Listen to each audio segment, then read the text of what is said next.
Good evening to all of you. Today's topic will be number system. Number system number system को हिंदी में बोलते हैं संख्या पद्धति। संख्या पद्धति, ठीक है। आपको संख्या पद्धति एकदम मतलब बेसिक में नहीं जाना है, ठीक है। कि भाई इवन नंबर क्या होता है, ऑड नंबर क्या होता है, प्राइम नंबर क्या होता है, ठीक है। लेकिन बता देता हूँ आपको भाई इवन नंबर क्या होता है। सबसे पहले इवन नंबर क्या होता है। सम संख्या क्या होती है, ऐसी संख्या जो 2 से, अच्छा,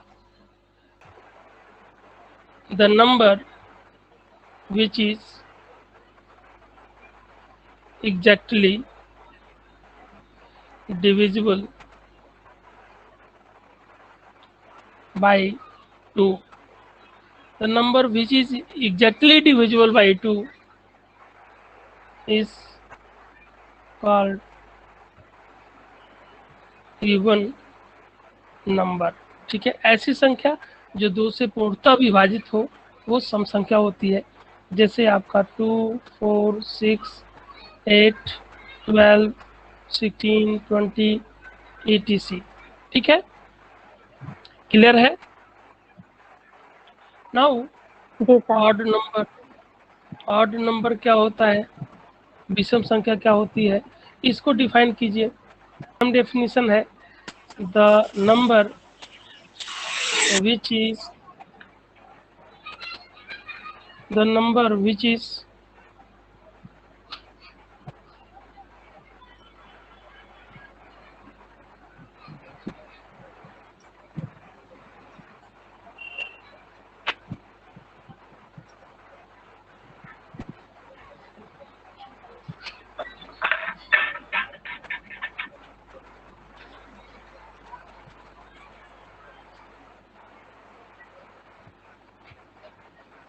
to,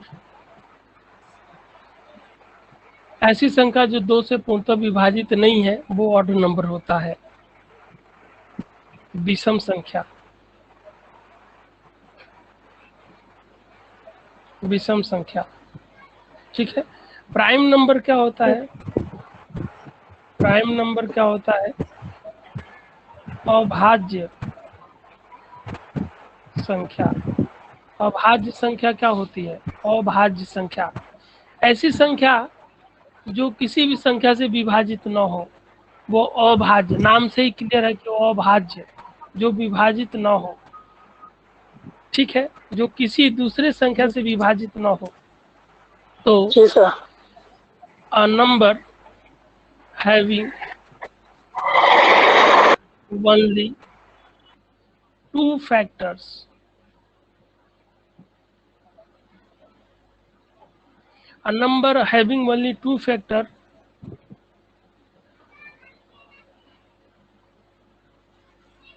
first and second, first factor क्या होगा, 1 होगा, और सेकेंड फैक्टर क्या होगा, नंबर इटसेल्फ, ठीक है। ऐसी संख्या जिसके केवल 2 ही फैक्टर हो सकता है, पहला फैक्टर 1 होगा और दूसरी संख्या, दूसरा फैक्टर जो है वो संख्या इटसेल्फ होगा।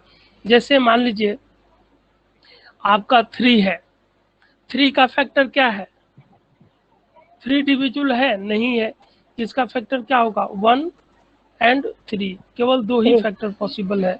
जैसे 7 है, यह अभाज्य संख्या, इसका फैक्टर 2 ही पॉसिबल है, एक तो 1 होगा और दूसरा संख्या मतलब खुद होगी।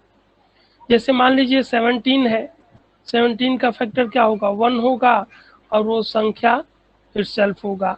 तो ऐसी संख्या क्या होती है, अभाज्य संख्या होती है, प्राइम नंबर होता है, ठीक है। ऐसी संख्या क्या होती है, प्राइम नंबर होती है, ठीक है।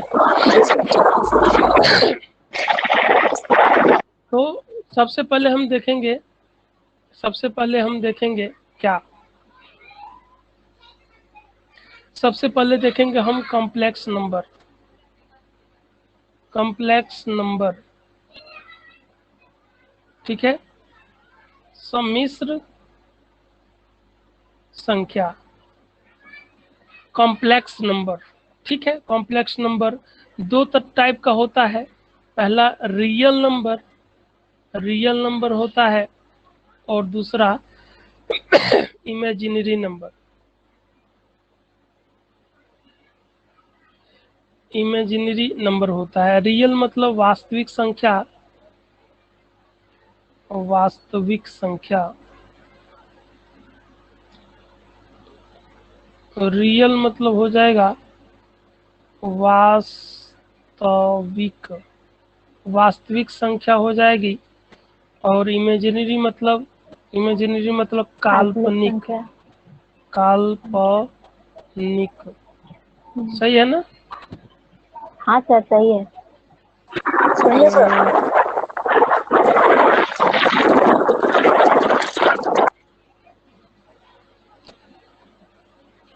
काल्पनिक, ठीक है, काल्पनिक संख्या।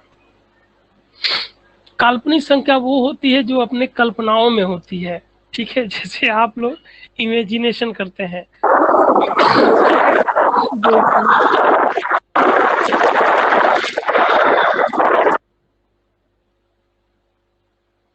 आप लोग अपनी ऑडियो ऑन मत कीजिए, ठीक है।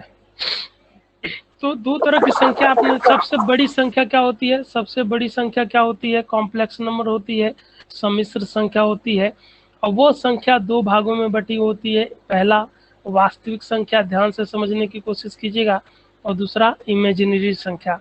एक वास्तविक संख्या होती है और दूसरी काल्पनिक संख्या होती है। तो रियल नंबर का एक्सपेंशन कहाँ से होता है? माइनस इनफाइनाइट, माइनस जो रियल नंबर होता है, वास्तविक संख्या होता है, उसका एक्सपेंशन कहाँ से होता है?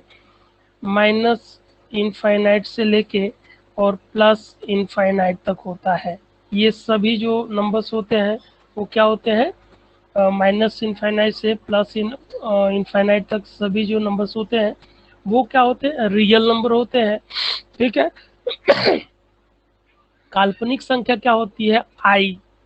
आई आप लोगों ने पढ़ा होगा। आई का हिंदी में बोलते हैं, मतलब आई का मतलब होता है आईओटा, ठीक है।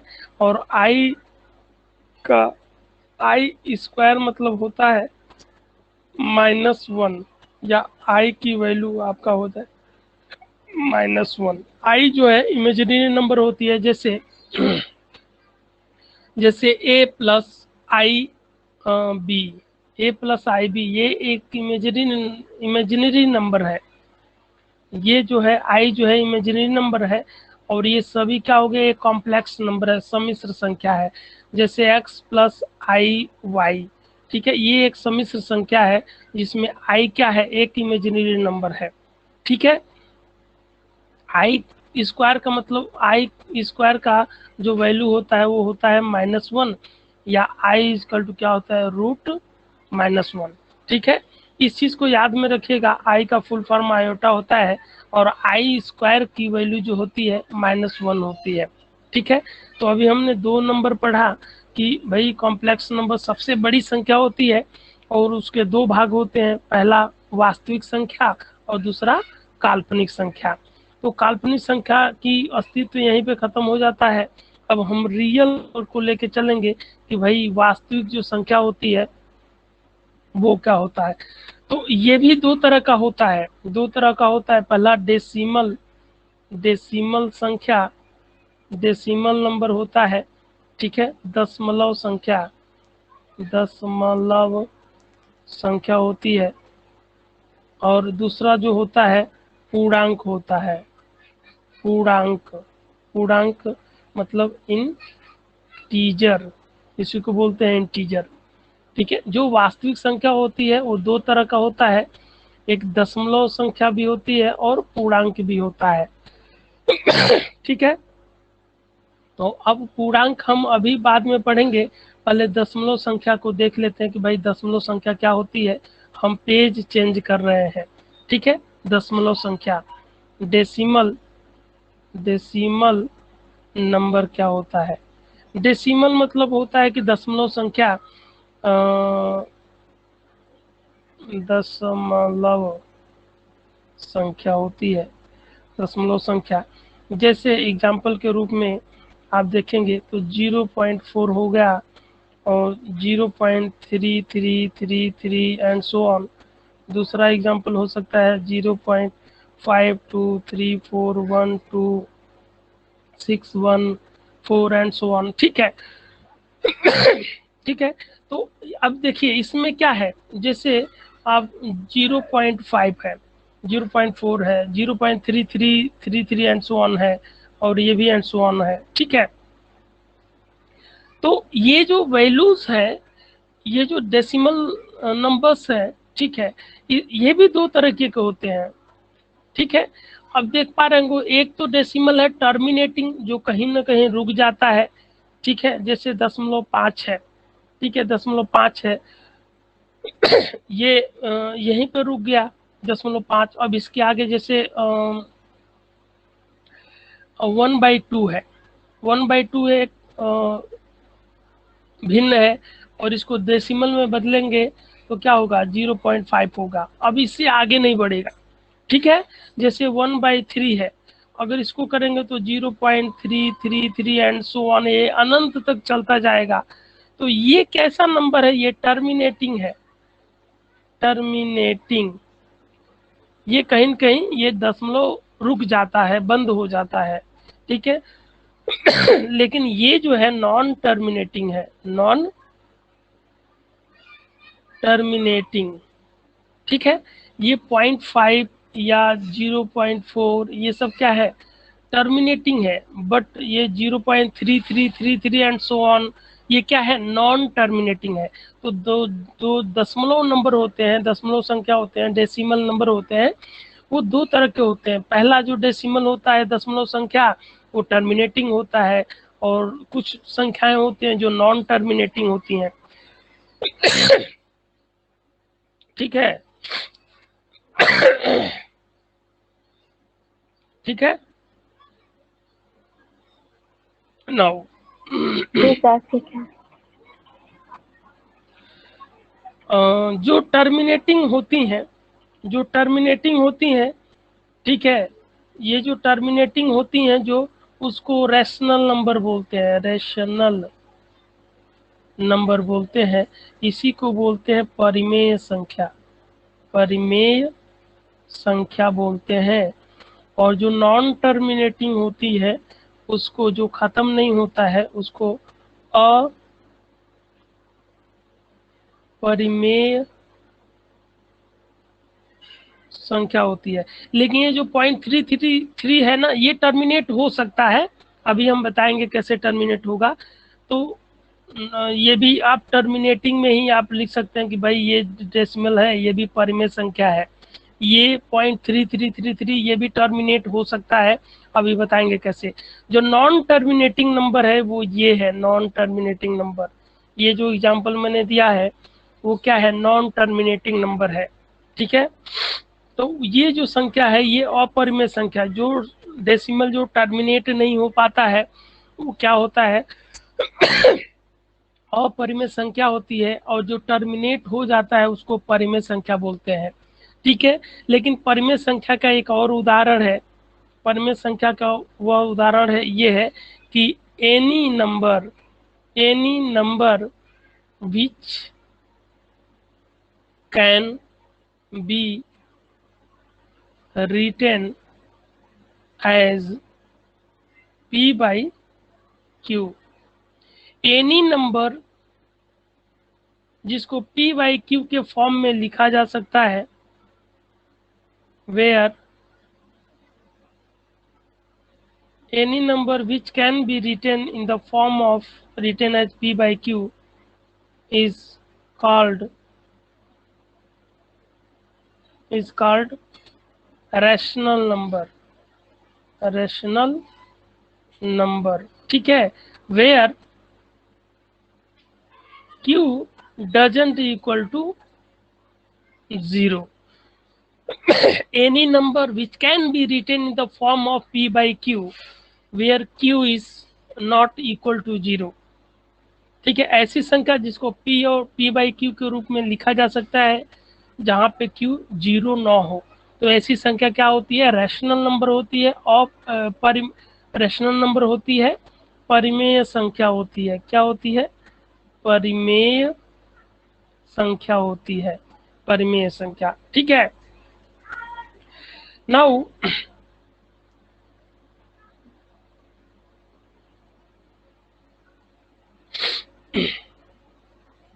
जैसे पाई है, पाई पाई की वैल्यू क्या होती है? कोई बता देगा? 22/7 होती है पाई। पाई इसको बोलते हैं पाई। पाई पाई की वैल्यू 22/7 होती है। तो पाई की वैल्यू जब 22/7 हम यूज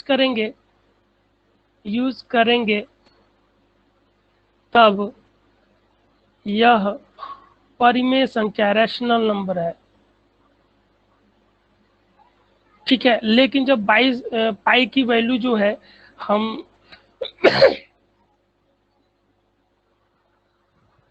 डेसिमल में जब लेंगे, जब पाई की वैल्यू 3.14 वगैरह वगैरह आती है, 3.14, हमको बस इतना ही याद है।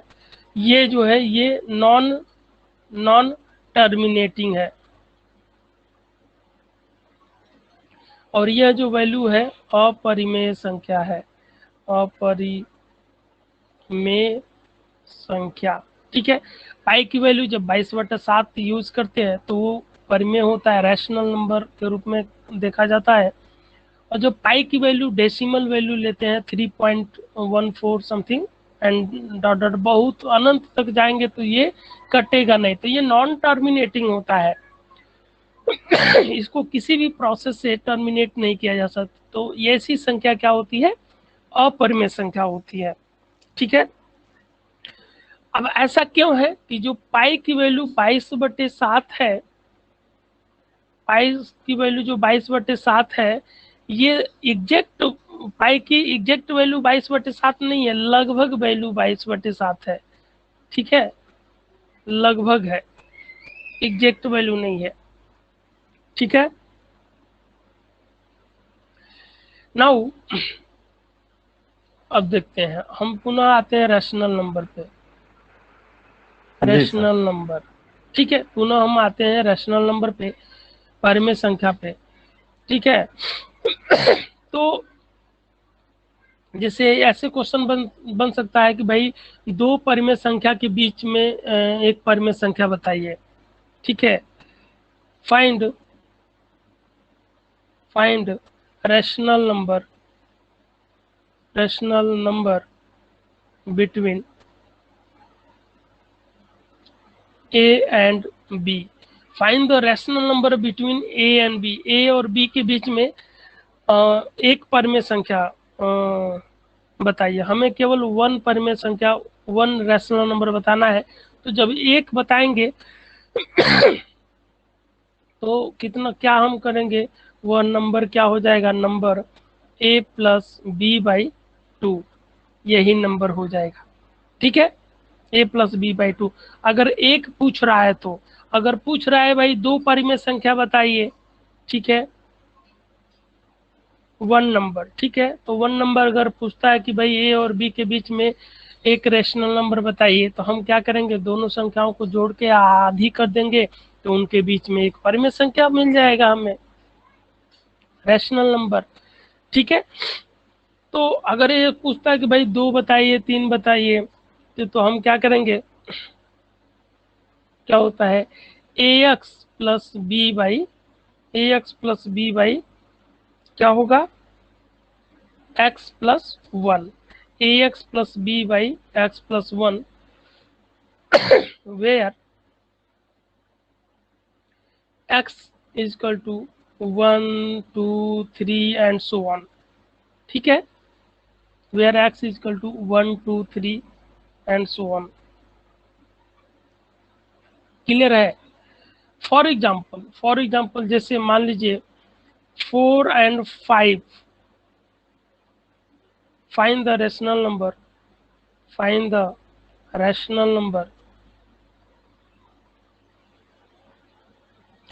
between 4 and 5। ठीक है, हमें केवल एक रेशनल फाइंड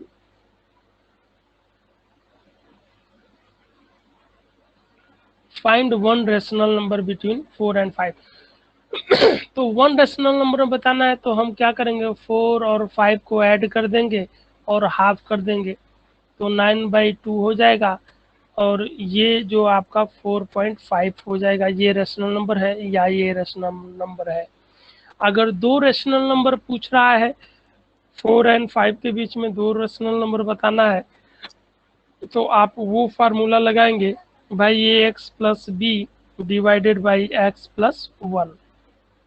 जहाँ दो रेशनल नंबर बताना है तो एक बार x की वैल्यू आप 1 रखिए, तो जब 1 रखेंगे x की वैल्यू तो आपका 4.5 आ जाएगा, और जब x की वैल्यू आप 2 रखेंगे तो कितना हो जाएगा, 4 इंटू 2 और प्लस 5 डिवाइडेड बाई 2 रखेंगे तो ये 3 हो जाएगा। तो 4 दूनी 8 5 13, 13/3 हो जाएगा। अब इसको अगर आप सिंप्लीफाई करेंगे, डेसिमल में लाएंगे तो 3 चौके 12 हो जाएगा, और 3 तिया 9, 3 तिया 9। तो देखिए 4 एंड 5 के बीच में पूछा जा रहा है, तो जो भी हम रेशनल नंबर हम फाइंड आउट करेंगे अनंत तक, दो संख्याओं के बीच में ना अनंत रेशनल नंबर फाइंड आउट कर सकते हैं। ठीक है, तो जो भी संख्या मिलेगी वो 4 एंड 5 के बीच में ही मिलेगी। देखिए 4.333, ठीक है, 4.5 मतलब 4 और 5 के बीच में ही सभी संख्याएं मिलेंगी। क्लियर है? जी सर। जी सर। नाउ ई रेशनल नंबर। अब find irrational number between a and b। a और b के बीच में irrational नंबर हमें बताना है। irrational मतलब अपरिमेय संख्या, अपरिमेय संख्या बताना है। तो अपरिमेय संख्या क्या होगी?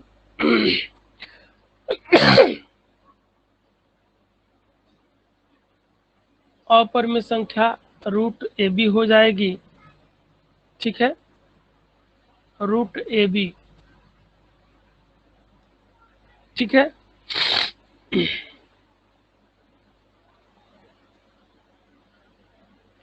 जैसे एग्जाम्पल के रूप में भाई इरेशनल नंबर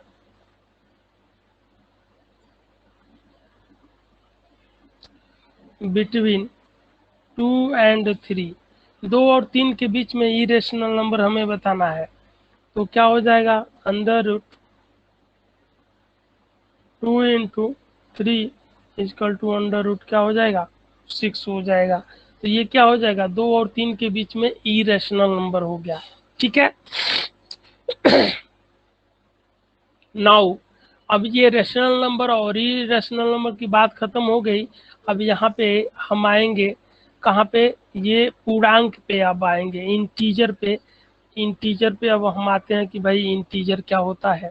इंटीजर पूर्णांक, पूर्णांक क्या होता है। ठीक है, नाउ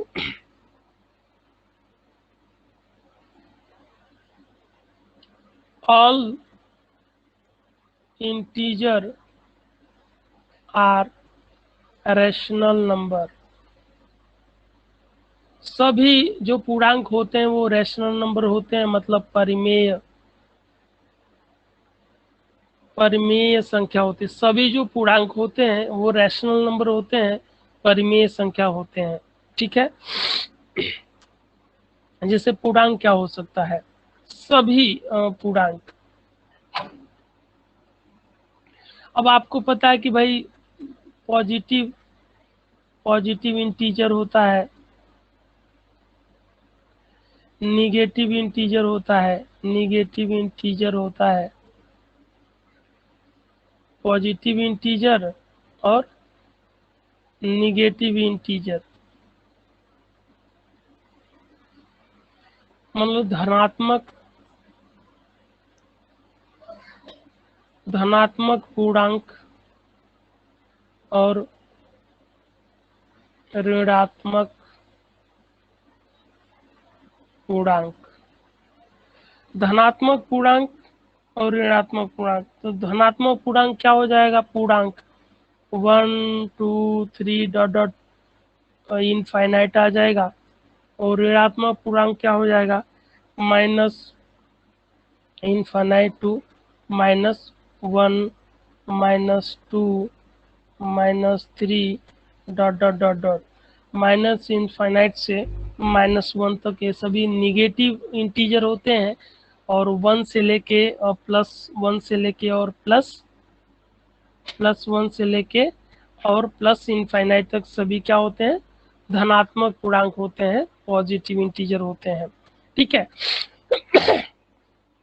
अब देखिए बीच में एक जीरो भी आता है, बीच में जीरो आता है ना, जैसे +1 है, जीरो फिर -1 होता है, तो +1 और -1 के बीच में एक जीरो आता है।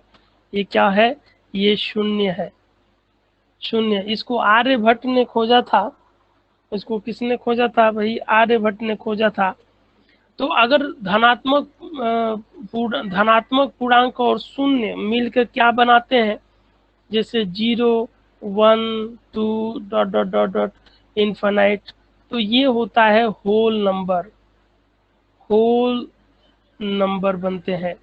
जीरो को अगर धनात्मक पूर्णांक के साथ शामिल कर लेते हैं तो ये होल नंबर बनते हैं, पूर्ण संख्या बनते हैं। ठीक है, पूर्ण संख्या, होल नंबर। ठीक है, तो जब धनात्मक पूर्णांक के साथ शून्य को हम शामिल कर लेते हैं तो होल नंबर बन जाता है। क्लियर है? जी सर। सर सिर्फ ये प्लस के साथ ही जुड़ेगा या माइनस के साथ भी जुड़ेगा? नेगेटिव के साथ नहीं, ना तो माइनस के साथ तो जुड़ सकता है, लेकिन उसका कोई कॉन्सेप्ट नहीं है कि जीरो अगर ऋणात्मक पूर्णांक के साथ जुड़ता है तो वो किस टाइप के नंबर्स फॉर्म करता है। लेकिन जीरो जब पॉजिटिव धनात्मक पूर्णांक के साथ शामिल हो जाता है इनके समूह में, तो एक नया समूह बनता है। और वो समूह का नाम क्या है? पूर्ण संख्या, होल नंबर्स का ये समूह है, समुच्चय है। ठीक है, ठीक है सर। ओके। अब इंटीजर, ये तो इंटीजर हो गया भाई। पूर्णांक धनात्मक भी होते हैं, ऋणात्मक भी होते हैं, और शून्य भी एक पूर्णांक ही है। ठीक है, और शून्य जो धनात्मक पूर्णांक के साथ मिल जाता है तो एक नया समूह बन जाता है, नया सेट बन जाता है, होल नंबर्स का एक सेट बन जाता है। ठीक है, अब इसके बाद